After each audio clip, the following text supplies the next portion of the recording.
having put on town halls here at Fox, they do not cost $1 million for an hour of television.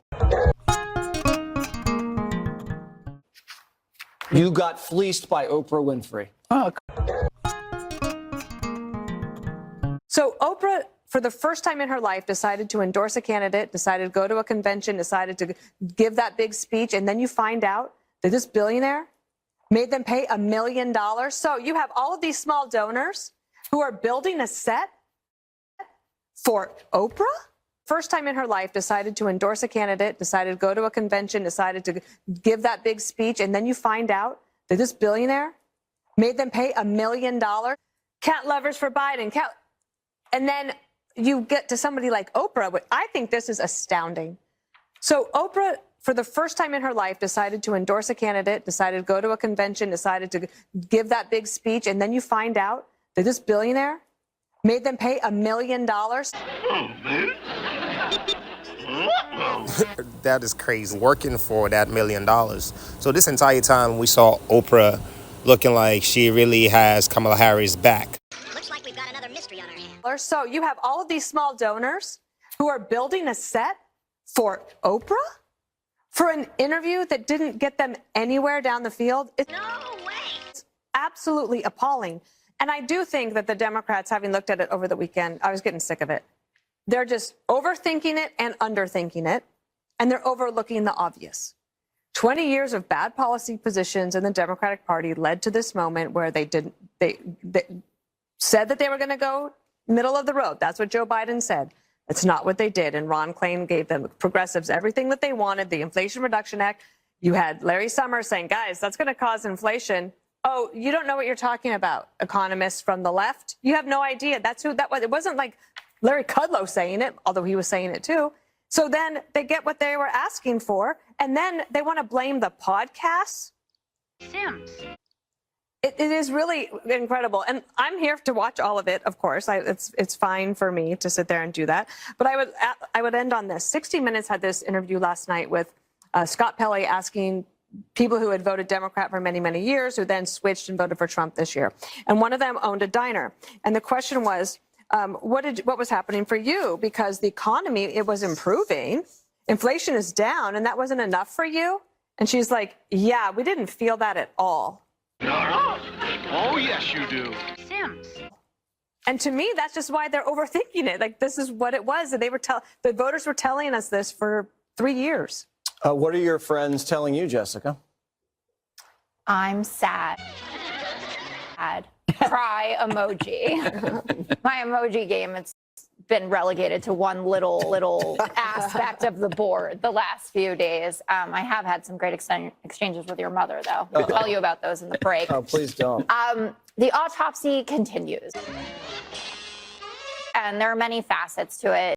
The fundamental principle of it, or the backbone of it, is we're supposed to represent the working class, and we didn't in this election. They told us resoundingly, you don't represent my interests this time around. And that wasn't the way it was supposed to go when you looked at measures like who people think represents folks like me. Kamala was doing better than Donald Trump on that. So obviously there was some kind of disconnect. And I do think that there were policy issues, but I think there was more of a tone issue than anything. There was a voter talking about how she thinks about the two parties and needed to give a word to describe each. And she called the GOP crazy.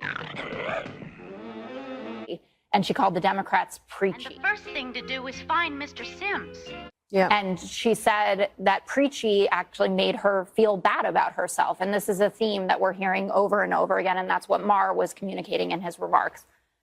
I've spent some time looking at races that were successful, Democratic races. And we should note, Dems managed to hold 4 of 5 swing Senate seats. Like Jackie Rosen got 70,000 votes that Kamala Harris didn't get.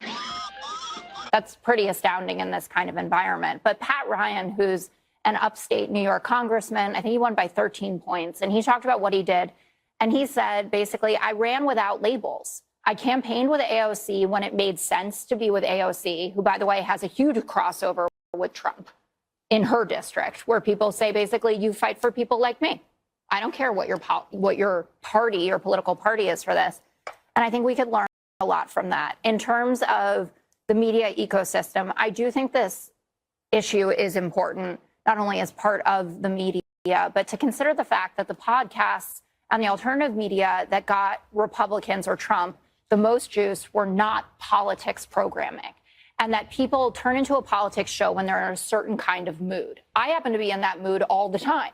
So I want to go out and go for a walk and listen to Pod Save America or whatever, but most people find politics stressful, and they find it grating and adversarial, and they want to hear about wellness, they want to hear about comedy, hear from someone who's doing something interesting, thinking about the world in a different way. And that's why Rogan pops to them, because it didn't originate as a politics podcast. And that is it feels as though that's the only authentic way in with people now, that you have to have the host come to their politics naturally, right? Like Rogan used to love Bernie. Now he's red-pilled. And people went on that road with him. And we need to do that too. Judge Jeanine Pirro, what are your thoughts? Well, when I heard Ro Khanna, I should say, and Bernie Sanders and Bill Maher and the whole lot of them about, just saying we didn't listen to the people, we didn't, put enough stock into what the working people needed. Woke is broke and all that other stuff. Fareed Zakaria now saying it was chaos at the border. To bend rules and norms when it suited their purposes. It's worth noting that in this week's election, a CNN exit poll found that among those who believe that democracy in the U.S. is threatened, a majority supported Trump. Lawfare turned Trump from being a loser into a victim. And as his indictments grew, his campaign contributions surged and his poll numbers solidified. The final error is a more diffuse one, the dominance of identity politics on the left, which made it push for all kinds of DEI policies that largely came out of the urban academic bubble, but alienated many mainstream voters. There's an irony in claiming to be pro-Latino by insisting that people use the term Latinx, only to discover that Latinos themselves think the word is weird. This kind of obsession made Democrats view people too much through their ethnic or racial or gender identity, and it made them miss, for example, that working-class Latinos were moving toward Trump perhaps because they were socially conservative, or liked his macho rhetoric, or even agreed with his hardline stance on immigration. One of Trump's most effective ads on trans issues had a tagline. Kamala is for they, them. President Trump is for you. And Charlemagne the God. Why weren't they saying this stuff during the election? He's convicted of 34 of them, led an attempted coup in this country. He tells people how much of a fascist he plans to be. He shouldn't be anywhere near the White House. But the media keeps acting like it's a normal candidacy. And they make these false equivalencies between you two. What do you think of the double standard? And is it frustrating for people to say you're not fit for office, but he is? I can't let frustration get in the way of doing what I need to do right now, which is reminding people of exactly what you said. I do believe he is a threat to our democracy. I do believe he is unfit, and I believe he's unstable. And I think many people believe that. So my job and my responsibility is to do what I've been doing, having rallies where thousands of people show up, where they're taking time out of their busy lives so I can help let them know that we are all in this together, that the vast majority of us have more in common than what separates us, and that part of being engaged right now is about building community, building coalition, and speaking out against what we see clearly. This is the thing I love about the American people. Don't ever underestimate the American people in terms of their intelligence. People can see what's going on. And I do believe and have faith that people are going to vote based on what they know is going on and what they would prefer to have in terms of, one, turning the page on that mess and really charting a new way forward. I believe This that. did not age too well. Turning the page. It looks like the page was turned on her. And this new way forward, that new way forward was without her. During the election. If they can figure it out 2 days later, why couldn't they have said it during the election? Everybody knows, you don't have to be a genius, that working people were hurting.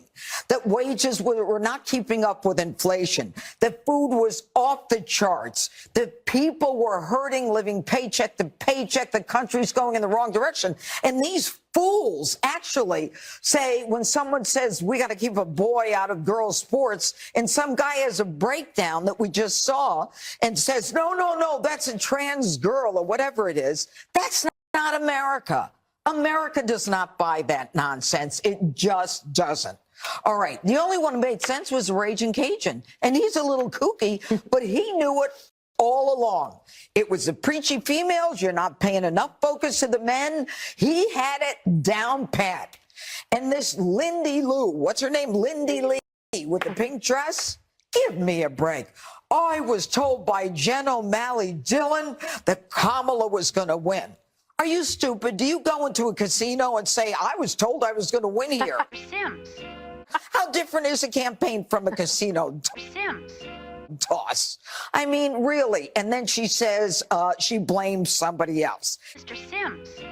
And this whole thing about Oprah, a billionaire taking $1 million. Mr. Sims. Dana, I was furious. The people who wrote a $25 check for Call Your Daddy podcast to set up some kind of a stage. Donald Trump can get into a dump truck and not spend a dime and get more hits than they do. Yep. And finally, how genuine was the support of the celebrities who needed money in order to say something?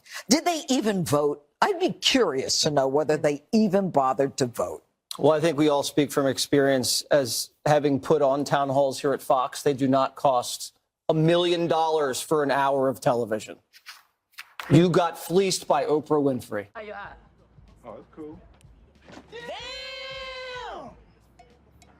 Put your glasses back on. Well, Ozempic costs a lot. You don't get it on your insurance. No, I thought it was Weight Watchers.